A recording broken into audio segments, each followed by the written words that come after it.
فقلت لكم الإخوان أنه يعني قلنا لي حين قال لهم إلا رجعنا المقاصة الميزان للصندوق غيولي متقوب.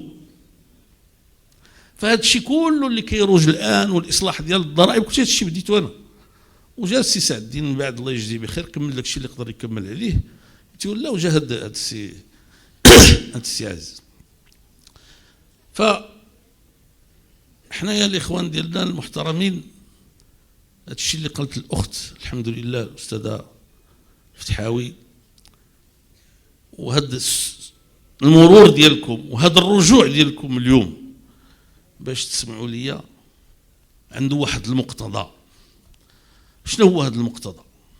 هذا المقتضى هو في هذا العالم المرتبك المضطرب الخطير. احنا في عالم خطير، واخا احنا المغرب، واخا احنا المغرب الأقصى، واخا كل شيء، واخا الحمد لله بلادنا مستقرة، كاين الخطر، كاين الخطر اليوم على البشرية كلها. ألم تسمعوا أن هنالك من يتحدث عن إفناء 7 ملايير من الناس؟ لأنه دابا خصكم تفهموا شنو كاين في الدنيا. راه ماشي، راه ما بقاش الإخوان الوضع السياسي بحال شحال هذه ملي كنا في سابق الزمان، يعني قبل ما يوصل عندنا الاستعمار وكذا الى اخره، راه كان واحد النوع ديال الراحه عند الانسان، واخا الامكانيات عنده متواضعه. سولوا غير الاباء ديالكم والاجداد ديالكم، كانوا في الدواور ديالهم كيديروا التجاره ديالهم ولا الفلاحه ديالهم، ولا الا كانت شي حرفه على قد الحال، وبنادم تيعيش وما تيعرف كاع شنو هي السياسه، وتيخدم وتياكل داك الشيء اللي كيسر الله سبحانه وتعالى. كان الفقر عندكم الحق صحيح، كان الفقر، ولكن مع ذلك كانوا الناس شويه بشويه ولينا امام الدوله كان ما كيعرفهاش كاع الانسان فينا هي، وكانت قليل فين كتبان الدوله كتبان الا كانوا جوج الناس مشاو عند القاضي، ولا الا شي قايد اللي بغى يتعسف بشكل او باخر. شويه دخل الاستعمار، شويه ولينا امام ولات الدوله داخله معنا في كل شيء. كتقري لك ولادك، كتقريهم شنو ما بغات.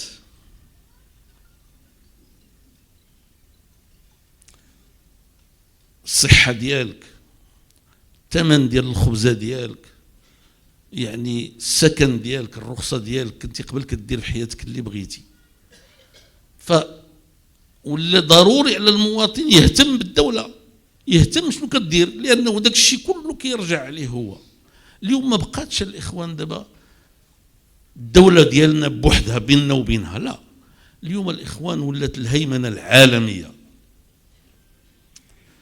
يعني دابا واحد الامريكاني كيصاوب واحد المشروب وتيبدا يبيعوه في العالم كله، كل نهار تيبيع ملايين ديال الزجاجات من واحد المشروب فيه الماء وفيه السكر وفيه شي حاجه. ولا شك انه في المشروبات ديالنا حنايا المغاربه العاديه كاين بحال داك الشيء ولا احسن منه. اللي كتبنيش غير عرقسوس ويديروا في الماء ويدير معاه شي بركه وتشوف كيفاش غادي يكون. ولكن انت داك عرقسوس ديالك يلاه تشربو انت، اما هو غادي وهذاك عنده الوسائل باش تيدافع على ديك المصالح ديالو، وتيدخل في الدوله ديالك وتيدخل في الدول كلها. انا بعدا واحد القضيه راه هي كتمرضني، كنقول واش هاد المغاربه اللي عندهم تبارك الله انواع الطعام اللي كتذوق، وراه كيظهر لي كاين شي ترتيبات تضع المطبخ المغربي في المرتبة الأولى في العالم. مؤخرا تختار المطبخ المغربي في شي منافسة هو الأول في العالم، وإذا بالأمريكيين يأتون عندنا باش يبيعوا لنا الخبز والكفتة. وهذا باش شرحوا لي هذه القضية هذه، الله يجزيكم بخير. في الحقيقة ماشي انتم اللي خصكم تشرحوها لي، هذوك اللي كيمشيو عند ماكدونالد ويديروا السيرفيس عليه هما اللي خصهم يشرحوها لي. ومازال عاد ديك الكفته كتجي بحال هكذاك مطحونه من الخارج، ووجدتو انا ما كنتش عارف هذه القضيه، رغم انني انا اللي دوزت هذاك الشيء ديال التبادل الحر بيننا وبين الولايات المتحده وكنت ضده. ولا جا عندكم السي الداودي سولوه، كنت ضده بكل ما اوتيت من قوه، ما جابش الله، غلبوني. هذاك الكفته ديالهم تيجيبوها ما تيخلصوش عليها الديوانه او لا تيفيا وحده فيهم ولا بجوج، لانهم اليوم ما بقيتيش كتعيش بوحدك وما بقيتيش كتعيش ديال راسك، وليتي كتعيش في هذا الوقت هذا. الاخوان الكرام اللي ولينا كنعيشوا الهيمنه، واللي ولينا مضطرين الى ما درناش داك الشيء اللي بغاو نجاوبوا عليه. علاش ما كتسمحوش بالعلاقات الرضائيه؟ علاش ما كتسمحوش كذا وكذا؟ علاش الرجال عندكم اكثر من العيالات في البرلمان ولا الرجال اكثر من العيالات في الحكومه؟ علاش تيسولوا افيك انسيستونس علاش ما كتسمحوش بالاجهاض؟ علاش؟ هذه هي دابا ملي تشوفوا شي حمق كيجي كيقول للمغاربه. بالمناسبه نعاود نذكركم بواحد القضيه، انتم هنايا السواسه كان عندنا واحد السيد عنده البسري كنا كنقولوا له با ابراهيم، وهو الناس كياكلوه من كثره ما تياكلوه تيقول لهم الشميت، يعني هما كيشمتوه، ولاو الناس تيقولوا له با ابراهيم الشميت، ولات هذيك هي اللقب ديالو مسكين رحمه الله. كان تيقول لي السي عبد الاله في البلاد عندنا، قال لك اذا قبيله عرف فيها جريمه الزنا، إذا قبيلة عرف فيها جريمة الزنا يبقى العار عليها 100 سنة. إذا زني بامرأة واحدة منها. كان المغاربة يغارون على عرضهم رجالا ونساء، وما كيرضاوش بهذا الشيء هذا. كيفاش ولينا اليوم؟ حتى ولا وزير العدل ديالنا تيخرج يتكلم كلام. واش كتعرفوا شنو هو الإجهاض؟ الإجهاض الإخوان الكرام راه هو قتل، وقتل ديال واحد المخلوق اللي باغي يعيش. ولا شتيو واحد الفيلم مصور باليد، كاين واحد مصور حقيقي ديال داك الطفل، داك الجنين اللي تيكون في البطن ديال الام ديالو، وكتمشي الام ديالو تعمل الاجهاض.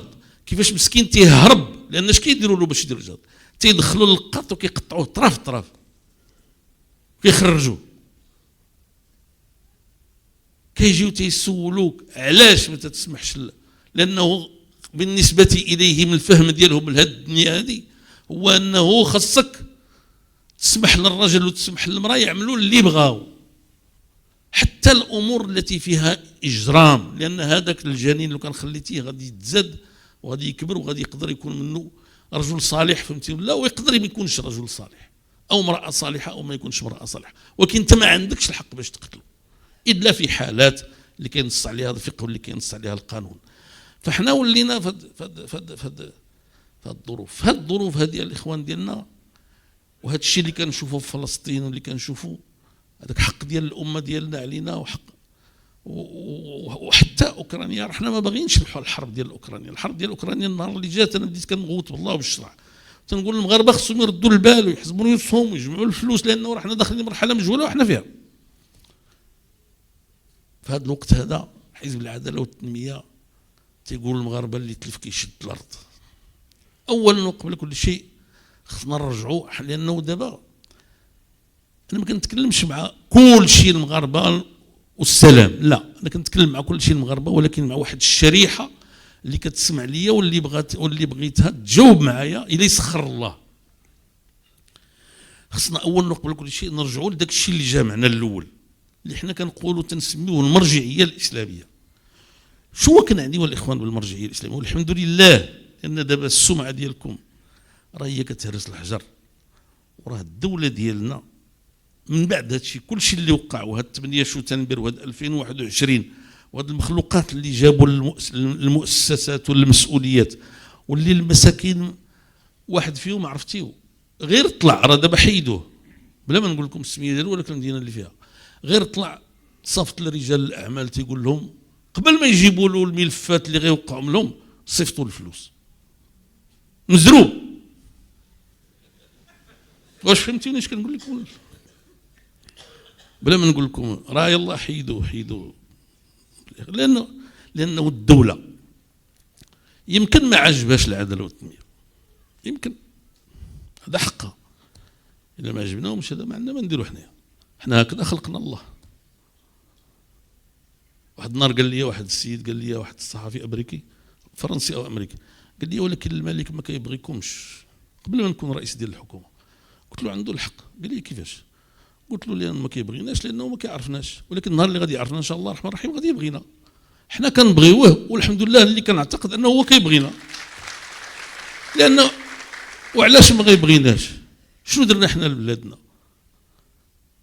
ياك دوزنا 5 سنين في احسن حال، واعطانا الشعب طابع وصوت علينا مره اخرى، واعطانا النهار الاول 107 وفي الاخر عطانا 125 وعاود تسيرنا الحكومه 5 سنوات اخرى، وهذا لم يقع قط في تاريخ المغرب ان حزبا سير يعني الحكومه في لولايتين متتاليتين كاملتين. الدوله يمكن تكون دابا ما تتبغيناش ولا شي وحدين فيها ما كيبغيوناش، هذه سي سيور، هذه ديال واحد الرباعه داخل تمايا الله اللي علمينا بهم راه هما اللي مورانا من النهار الاول. فهمتي ولا؟ يمكن الدوله تكون ما كتبغيناش، ولكن حنا خصنا نقوموا بواحد الواجب اللي قال سيدي محمد بن عبد الكريم الخطابي، قال ما كاينش النجاح ما كاينش الفشل، كاين واجب وانا قمت به على قدر المستطاع.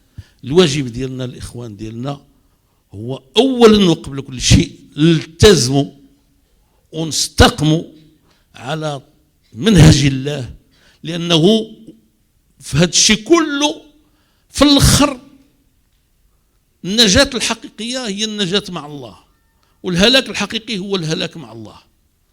والله سبحانه وتعالى ما غيحاسبنا لا على اوكرانيا ولا حتى على فلسطين الا اذا قصرنا في شيء نستطيعه، ولكن سيحاسبنا على الاستقامه. قال له الله سبحانه وتعالى امثل الله، قال له سيدنا النبي صلى الله عليه وسلم قل امنت بالله ثم استقيم. هذا هو الاساس، وهذه الاستقامه انا ما تنقولها لكمش كواعظ بغيت نوعظكم، لا، تنقولها لكم كمقترح سياسي، لانه المشكله ديال الانسان اليوم هي الفساد، والفساد تفلسف ولا حاجه الناس يناصرونها ويدافعون عنها ويغيرون لها الاسماء، لانه العلاقات الرضائيه، شنو هي العلاقات الرضائيه؟ العلاقات الرضائيه هي الزنا، ولكن الزنا كيعرفوا باللي المسلمين ما غيبغيوش يسمعوا هذه الكلمه، سموها العلاقات الرضائيه، راه غير بقاو شي شويه ويسميوها العلاقات الورديه، يدوخوا بنادم. ما تيخليوكش شي حاجه زعما. اللواط، شنو هو اللواط؟ اللواط معروف، لما كيسميوش تسميوه المثليه، سير مثل ولا، وهكذا خربقوا حتى الدراري صغار، ولا الدري تيقول لباه وامو بابا ماما انا ما كنشعرش براسي ولد، انا كنشعر براسي بنت، والبنت كتقول لوالديها انا كنشعر براسي ولد، وتيكونوا صغار مساكن، وديك الساعه تيخص باه وامو يديوه للطبيب ويقلبوه ويشوفوه وكذا الى اخره، ويتبعوه بعض المرات بعمليات جراحيه خطيره. والنهار الاول هذا الشيء هذا في 2000 كنظن في لندن كانوا 5 ديال الكلينيك اللي كيديروا هذا الشيء، دابا كاين في لندن 100 كلينيك اللي كيديروا هذا الشيء. ولا امرنهم فلا يغيرون خلق الله. طبعا ملي كنهضر معكم انتم على هذا الشيء كتقولوا لي علاش الشعب ديالك كيقول لنا هذا الشيء؟ حنا ما عندناش في المغرب، الحمد لله حنا ما عندناش في المغرب، ما عندناش في المغرب دابا، ولكن المستقبل كيفاش داير الله اعلم.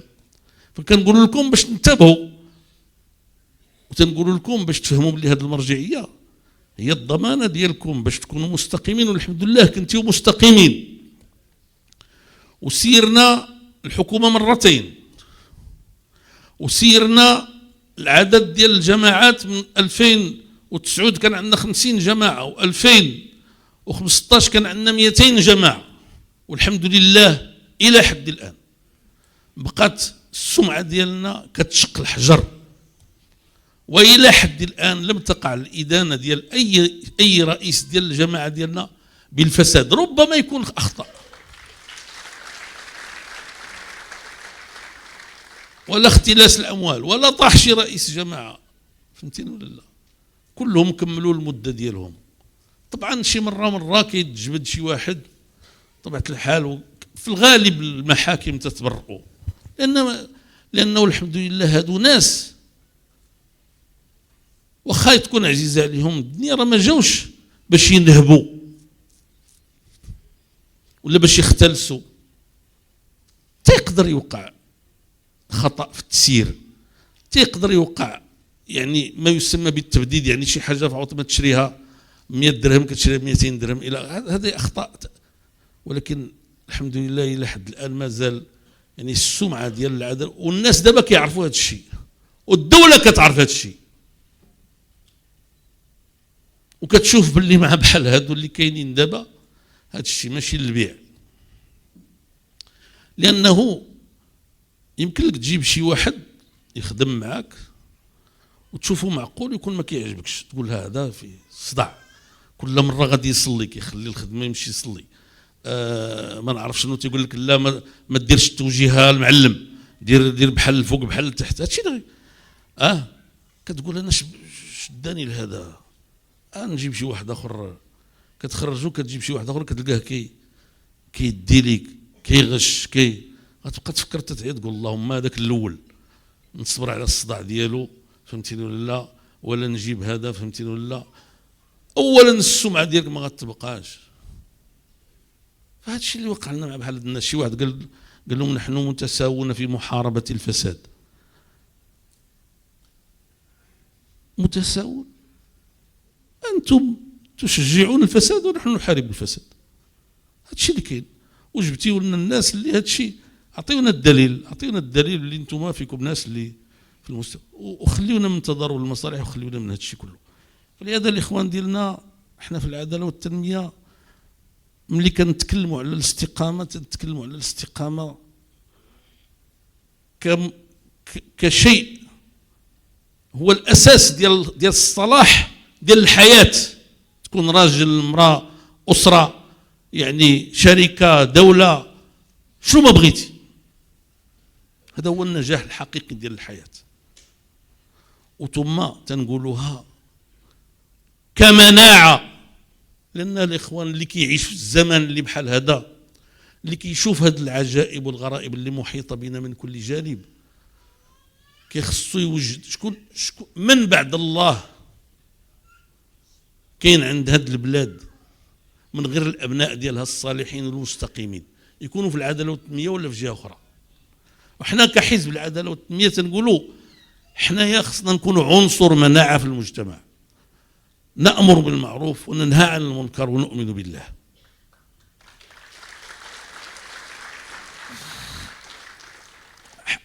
حنايا كأشخاص، حنايا كأسر، خصنا نربي ولادنا على هذا الشيء الاخوان ديالنا اللي كنقول لكم، على الصدق، على الامانه، على الايمان، على التقوى. هذا هو الانسان اللي غيصلح. الانسان اللي ما عندوش هذه المبادئ وهذه القيم ما كيحترمهاش، او لا عنده ضعيفه غير كيوصل، حيت كاين هذا الشيء، كاين الناس كيجيو من ديورهم من الاوساط ديالهم هكذا كيشعلوا، وملي كيدخلوا للوسط ديال الاداره وداك الشيء كيلقاو اللي كيقول له شحال كتربح انت يا وايلي، تيقول له هذاك الفلوس اللي كتربحهم، تيقول لا انا كنربحهم في نهار واحد. راه وقعت لنا في واحد يعني في كناس ملي كانوا الاخوان كيسيروا، هذوك الموظفين ديال الجماعه فين ما شافوا ذاك البيرمي دابيتي تيوقع عليه رئيس الجماعه ديك الساعات، يعني السي عبد الله وانو بدون مقابل، تيقول له 1000 درهم مشات لينا. كانوا ما كاينش اللي واخا عندك الحق وداك الشيء، لا ما كاينش اللي ياك السي صالح، هذا الشيء اللي كاين. بون بانتنو غتقولوا لي علاش درنا معاهم هذا الشيء هذا وفي الاخر ما صوتوش علينا. شوف السياسه هي هذه، العفاريت داروها بينا،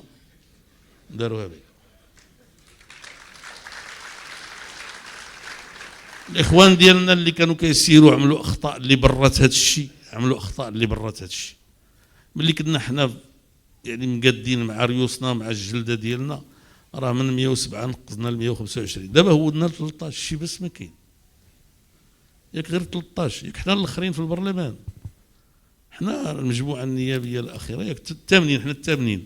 مع ذلك دابا الا سولتكم على الرؤساء ديال المجموعات ديال المعارضه غتعقلوا على شي واحد ولا يلاه غتعقلوا على بوانو؟ انتهى الكلام.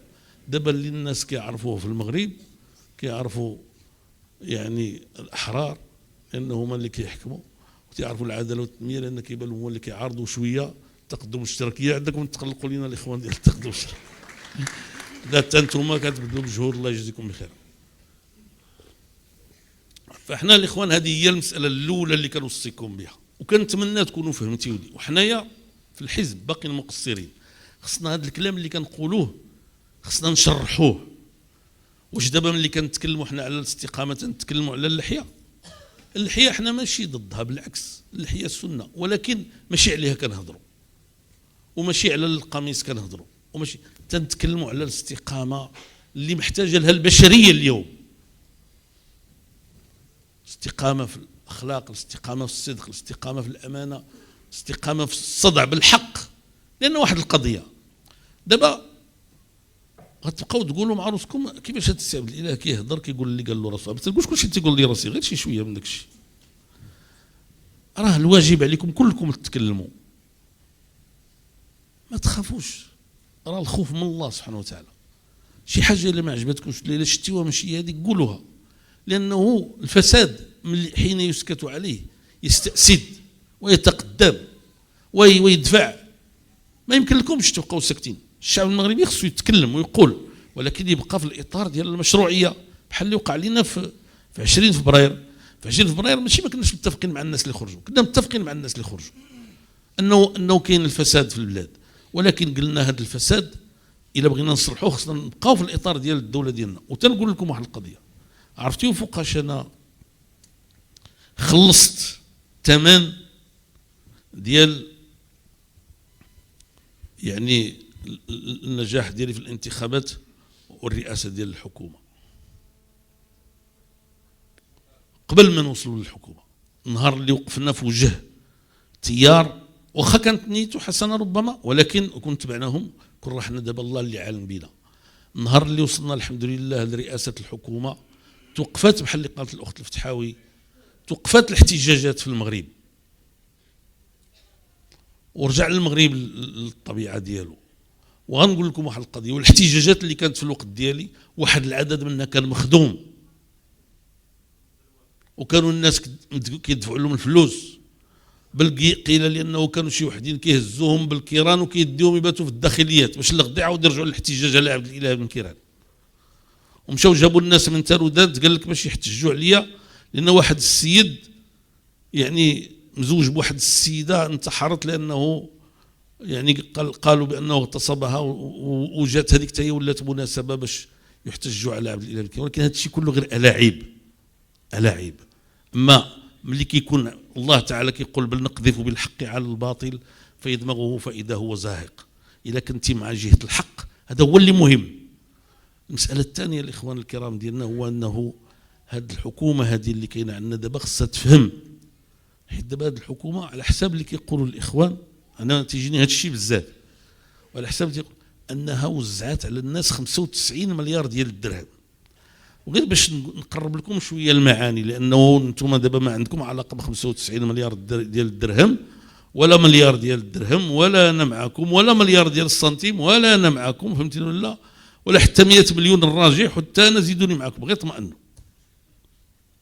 واللي بغى الحساب يجي عندي نعطيه ليه. ولكن 95 مليار ديال الدرهم راه هي الثلث ديال الميزانيه ديال المغرب ملي وصلت انا لرئاسه الحكومه. كان المغرب كيدخل 180 مليار ديال الدرهم من الضرائب، كيدخل واحد 40 حتى 50 مليار ديال الدرهم من لو سي بي وهذه هي 220 حتى 230 مليار ديال الدرهم. اليوم كتجي كتزيد كتضخ في يعني في الموظفين وكذا، ولكن واخا هكذاك الناس ما مرتاحينش. علاش؟ لان الحكم ماشي هو الفلوس فقط. الحكم الا قدرتي تعطي للناس الفلوس مزيان توسع على الناس وعلى الفقراء والمساكين والموظفين الارامل وهذا الشيء كله مزيان، ولكن الحكم هو اولا قبل كل شيء الثقه. قال لهم كونفوشيوس، قالوا له شنو هو باش كتقوم الدوله؟ قال لهم كتقوم بثلاثه د الحوايج: بالمال والرجال والثقه. قالوا له الا كان من الضروري نتخلاو على وحده، قال لهم نتخلاو على المال. قالوا له الا كان ضروري نتخلاو على جوج، بقى تيفكر. قال لهم الا كان ضروري نتخلاو على جوج نتخلاو على الرجال. الثقه ما يمكن لناش نتخلاو عليها. فهذه الحكومه خصها تفهم ان مشكلتها ماشي هي المال. المال ها هي كيظهر، ولكن هذا المال اللي كتعطيه خصها بعدا تعرف تعطيه. انا كنقولها لهم وتنعاودها لهم. مع الاسف ذاك السيد القجع اللي هو صديق في الحقيقه، ما نخبيش عليكم، يعني مع الاسف حتى هو دخل في هذا الشيء. واش دابا الارامل انا اللي درتهم توفيق الله سبحانه وتعالى. المراه اللي كانوا عندها ثلاثه ديال الدراري ومات لها الراجل وما عندهاش التغطيه الاجتماعيه تنعطيوها 21,000 ريال. وهذا الشيء من بعد ما وافق عليه سيدنا بطبيعه الحال، حيت هما دابا مره كيحاولوا يعني كيفاش يديروا، يعني يواجهونا مع سيدنا، زعما راه حنا وياه خصوم. لا، حنا مع سيدنا ماشي خصوم، ما عمرنا غنكونوا خصوم. واخا اضطروا معانا شي مده حنا نصبروا. واش الانسان كيتخلق مع باه؟ راه هذاك راه في المرتبه اكثر من الوالد هذاك. باش تكون زعما الامور واضحه في الذهن ديالكم كيفاش حنا تنفكروا. سيدنا هو سيدنا، ما فيها لا اله ولا حتى. وماشي هما اللي غيجيو يقريوني هذا الشيء، انا هذا الشيء انا اللي قريته للناس، قريته للناس ديالي في الحزب وفي الحركه، وحتى اللي بغى يسمع ليا من المغاربه. وانا كنعتز بهذا الشيء. قال لي واحد النهار واحد الصحفي فرنسي قال لي السي بن كيران، واش اسكو فوزيت بلي غوياليست كو لو غوا، واش انت ملكي اكثر من الملك؟ قلت لي انا ما عندي مانع، الا كان هو ما يطرلوش انا قابل باش نكون ملكي اكثر منه. شفتكم كنتيو ساكتين مخلوعين ولا؟ شوف الى جاو قول لهم ها هو اللي قال، احنا راه ما قلنا والو. واش كتسمعوني ولا؟ ايوا السواسه ماشي تيبقاو ساكتين، السواسه تيبقاو يتاملوا تيوصلوا للدار عاد تجيهم الضحكه. فهذه المحاوله كل مره تيحاولوا يواجهونا حنا مع سيدنا، هذا تيضيع وقتهم.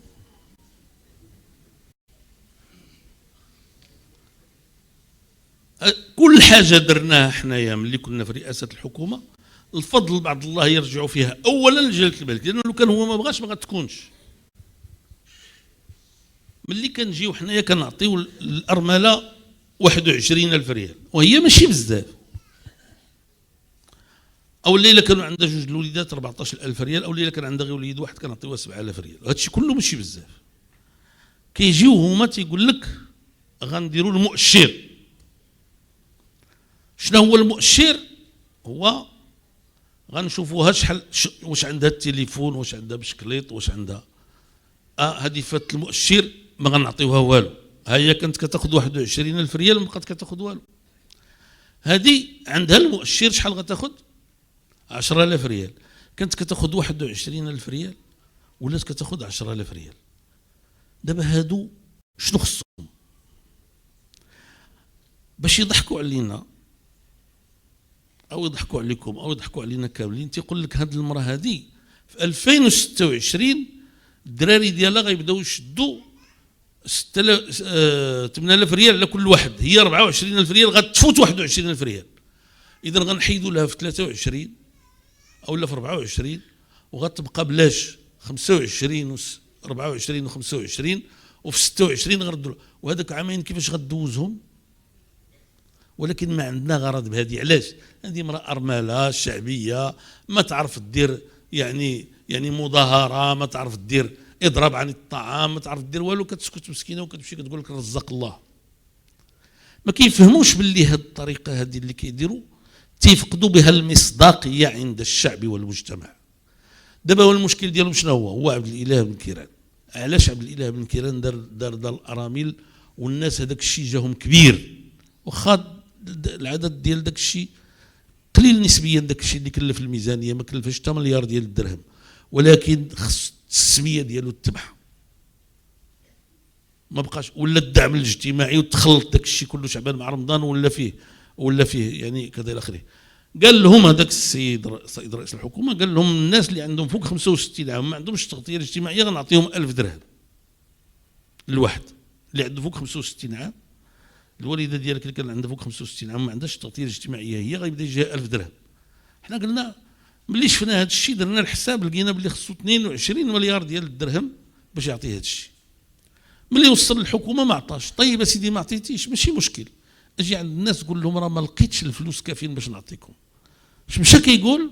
مشى تيقول لهم غنعطيو للعائلات 10000 ريال، وراه كاين واحد العدد منهم عندهم الناس فايتين 65 عام، اذا داك الشيء اللي كنت وعدتكم به، داك الشيء اللي كنت وعدتكم به انا عطيته لكم دابا، لان دخلت لكم في داك الشيء اللي واش فهمتيوا هذه الهضره؟ ما فهمتيوش؟ واش فهمتيوا بعدا ولا ما فهمتيوش؟ داروها بكم ما فهمتوا والو. فحوط ما يعطي لهم 65 عام 1000 درهم، خرج العائله اللي فيها مول 65 عام وعطاها 10000 ريال، وقال لك هذيك 1000 درهم اللي كنت وعدتكم بها باش نعطيها لمول 65 عام انا كنعطيها للعائله دابا كلها، وما دام في هذاك مول 65 عام راه حتى هو داخل في هذا الشيء. فهمتي دابا؟ ودابا الا ما فهمتيش الله يصبحك على خير.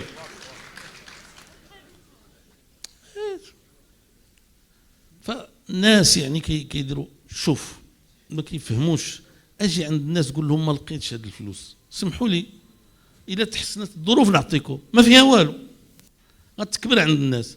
ما ملي كدير معاهم بحال هكذا راه كيعرفوا. شوف قال لك واحد الشلح، سمحوا لي ما تركمش اللي قلت انا، واحد العربي مشاو يصيدوا بجوج، مشاو صيدوا واحد جوج ديال الطيور، واحد حجله مزيانه وواحد سميتو بوقعقاع فيه غير العظام.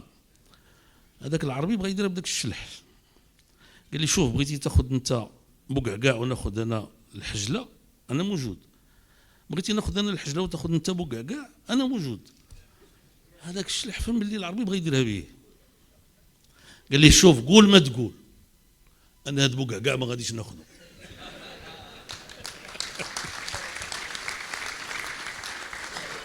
خاصكم تقولوا هذا صح ولا قولوا له هاد البقعقاع ديالك ما غناخذوهش حنايا، غير اما تجيب لنا داك الشيء اللي قلتي ولا هنينا. ماشي عيب، قول انا عييت ما عرفتش سمحوا لي نمشي في حالي، الله يهنيك يجيب الله مبارك. المغاربه راه ما فيهمش غير اخنوش وعبد الاله بالكلام، راه فيهم 36 مليون ونص ديال الناس، باقي فيهم الحمد لله الخير والبركه. ولكن دابا هذا الشيء هذا كيطيح القيمه ديال الدوله. الاخوان ديالنا دابا هاد الناس هادو ما كينتبهوش.